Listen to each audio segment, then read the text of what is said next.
Hey friends, happy Sunday and welcome back to another week of What's for Dinner. If you're new here, hello and welcome. I am Taylor and I hope that you will subscribe down below. I share these What's for Dinner videos every Sunday.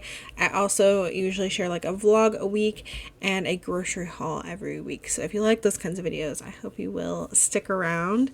As I said, today we are doing a What's for Dinner. So I'm going to share with you all the dinners we had this week. Most of the time I share them step by step, but sometimes if it's something that I've made many times, I will just link another video down below if you are interested in that. And any recipes that I mention are always linked in the description box. Now let's go ahead and get into this week's What's for Dinner.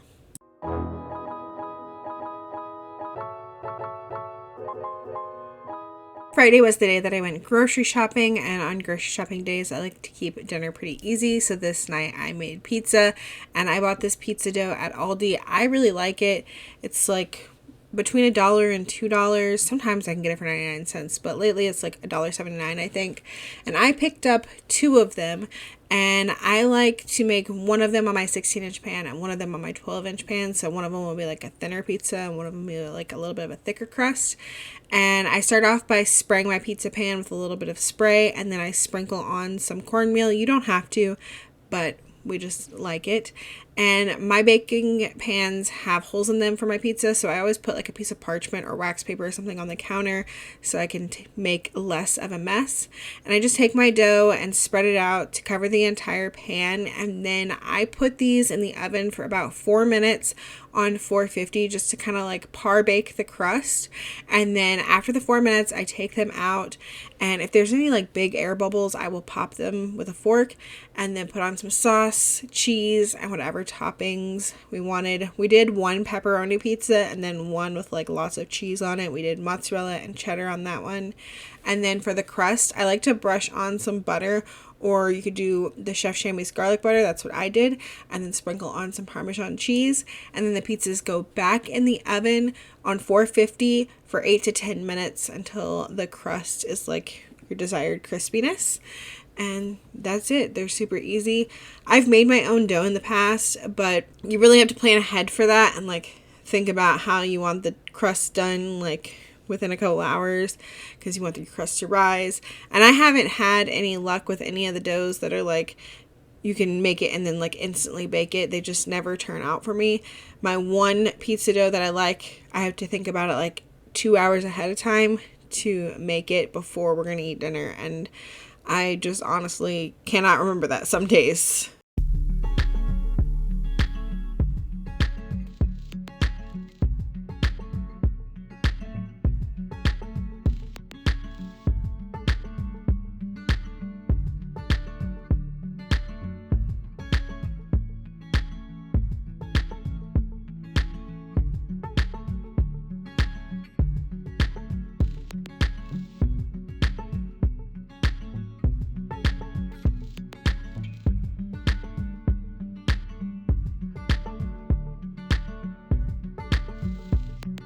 And to go with our pizza, we just had some fresh veggies. I cut up some cucumber, and then Lily had some tomatoes, and Elijah and I and Andy had some carrots and ranch. Thursday night, we had Salisbury steak. So to start off, I started with my mashed potatoes. These were actually in the freezer and I set them out to thaw earlier in the day, but they were still slightly frozen. But I was able to break them up and get them in my pot, and then to them I just added some heavy cream. They were already like well seasoned. I didn't really need to add anything to them, but then I just let them continue thawing and warming up over a medium-low heat, and I just kind of stirred them often until they were completely thawed and warmed through. And I tasted them to make sure I didn't need to add anything. Sometimes you might need add a little bit of butter or some pepper or salt, but they were still perfect and they came out just as good as they were originally. Now for the Salisbury steak, in a bowl, I'm mixing together 1 pound of ground beef, 1/3 cup of breadcrumbs, and mine are actually the Italian seasoned breadcrumbs because that's what I had. And then I'm doing 2 teaspoons of ketchup, a teaspoon of mustard, a teaspoon of Worcestershire, some garlic powder, onion powder, and salt and pepper. And I'm going to mix that together really well. And then I'm going to form it into little patties, kind of like hamburger patties, a little bit more rounded. And I think I got 5 patties out of this. You could do bigger ones if you wanted to, and just do like 4. I think the recipe said to form it into 4, but I knew the kids wouldn't each eat one whole big one, so I kind of made some of ours a little bit smaller.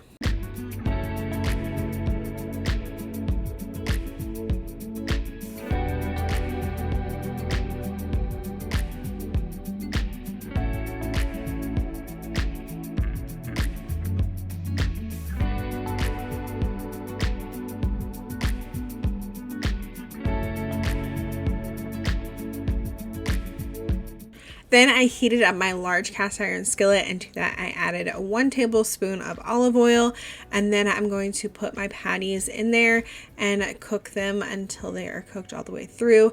I did about 5 minutes per side.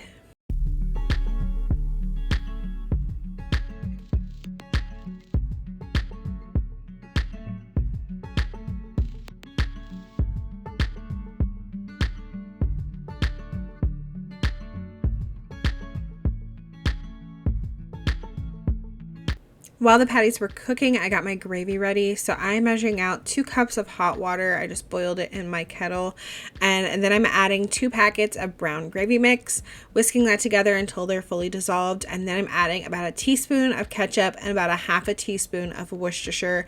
And I'm just going to mix that all together really well and set that aside until I need to add it to the patties.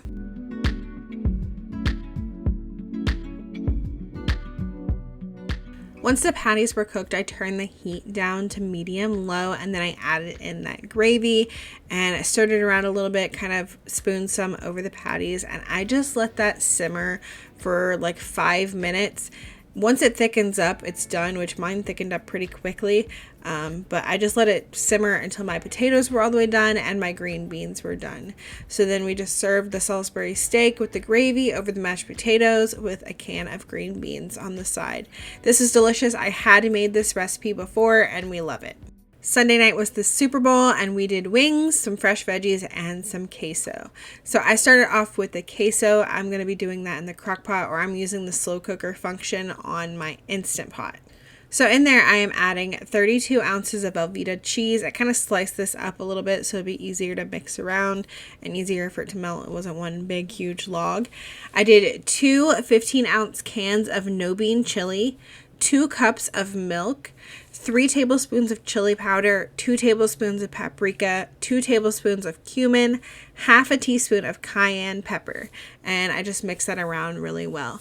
I'm going to link the recipe down below that I followed, but I did not include the lime juice that recipe calls for. I had made this in the past with the lime juice, and I didn't really like the lime juice in it. I don't feel like Chili's has lime juice in it, and when I made it this time without the lime juice, it definitely tasted more like what you get at Chili's, because it's supposed to be a copycat of the Chili's Skillet queso, and this was much more similar this time.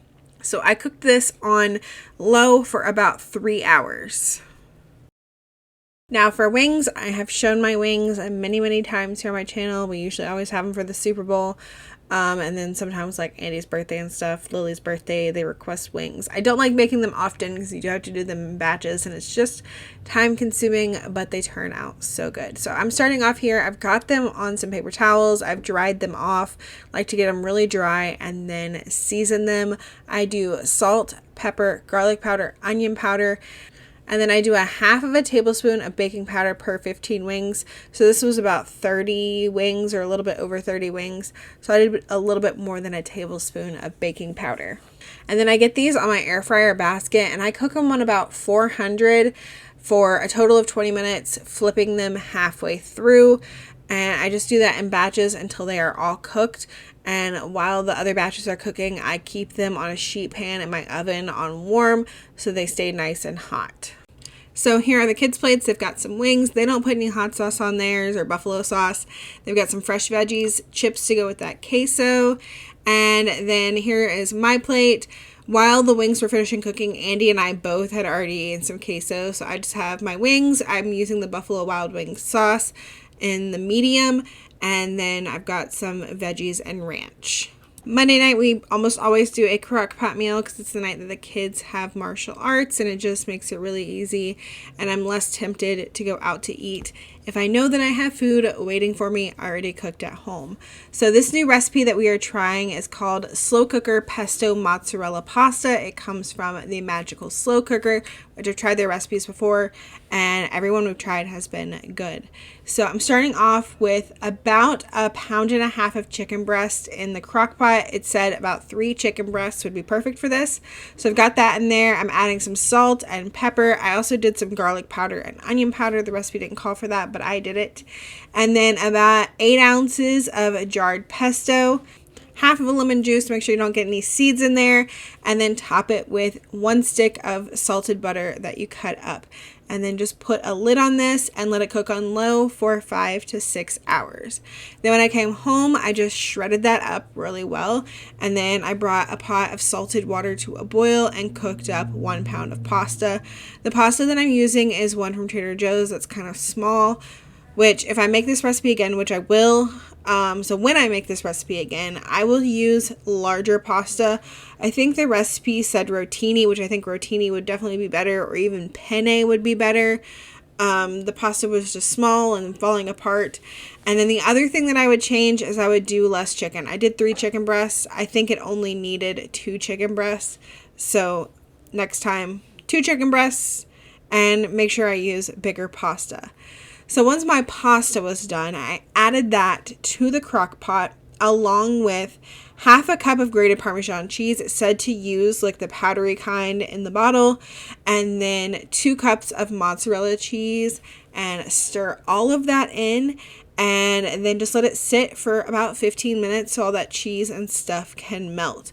This tasted delicious, but as I said, I will make some changes to it next time, but we all loved it and thought it was really good. Tuesday was Valentine's Day, so I made some steak and scallops because that is not something that I make often. To go with this, I'm making some stick butter rice in the Instant Pot.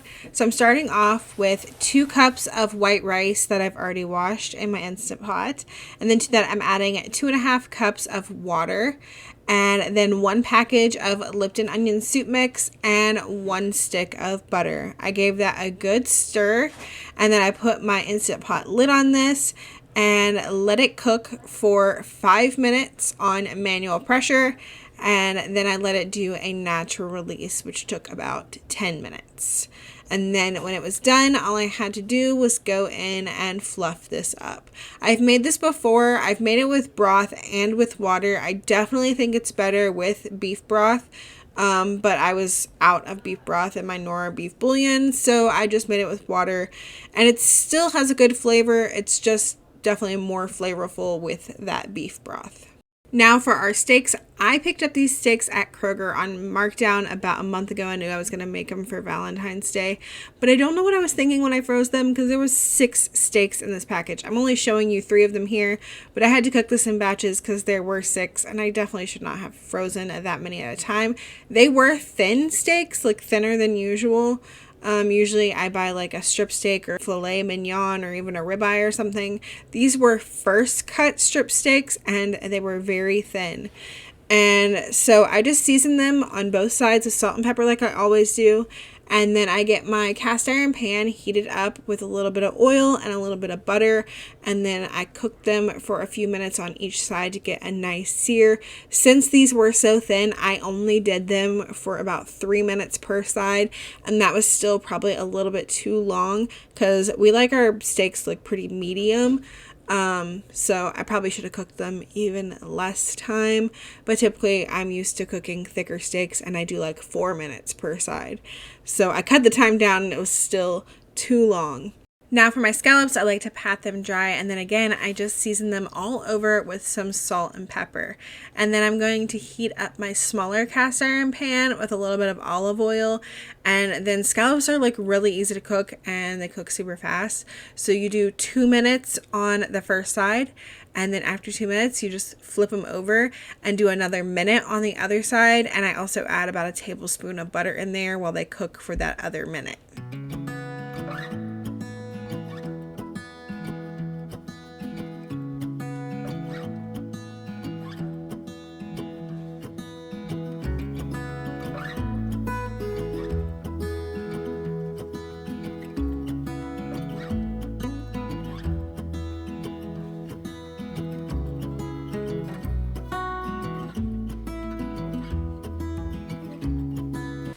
So here are me and the kids' plates. Andy made his own plate after this. I had some steak, some scallops. Lily liked scallops, so she had two, and some of the rice. Elijah just had steak and rice. I planned on making salad with this. Didn't feel like it. Nobody really wanted it. So we just left it with this, steak, scallops, and rice. And then for dessert, I made cheesecake brownies, which if you want to see the recipe for that, I posted a vlog on Friday. Go back, check that out. I shared that and all of the food that we ate on Valentine's Day. Wednesday, we did another crock pot meal, and this one is a family favorite. I'm using the slow cooker function on my Instant Pot again, but it works basically the same as a crock pot. I'm adding in some frozen meatballs. Sometimes I like to air fry them beforehand, but this day I was not feeling like doing that. So I just added frozen meatballs right to the Instant Pot, and then I added some marinara sauce. This is actually the leftover sauce from when I made pizza the other night. And then I also rinsed that jar with a little bit of water and added that in. And then I cooked these on high for 3 hours. Then when it comes time to eat, I just have these sub rolls. You can use any kind of bread you want, but I'm putting some meatballs on there. The kids like me to cut their meatballs in half. They say it's easier to bite into the sandwich when the meatballs are cut in half. So I cut their meatballs in half and then top this with some cheese. I forgot to buy more mozzarella.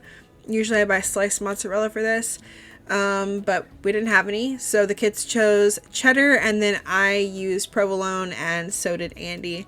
And then I stick this in the air fryer on 350 for 4 minutes to get the cheese nice and melty and the bread nice and toasty. To go with this, we had some tater tots and some fresh veggies on the side. Thursday night, I was supposed to make shrimp fried rice, but since we had so much leftover steak from Valentine's Day, I made steak fried rice. And I've shared how I make my fried rice so many times. All I did differently was chop up the steak and add that in there instead of adding shrimp or chicken or something. I just added in the steak. And then I also made some of the Trader Joe's pot stickers on the side. We love those. The kids like the gyoza sauce to dip the pot stickers in. I like to drizzle some of it on top, and it was absolutely delicious. And that is going to be it for this week's What's for Dinner. If you made it here all the way to the end, let me know which recipes you plan on trying and leave me a smiley face emoji down in the comments. I hope y'all have a great upcoming week, and I will see y'all in the next video. Bye!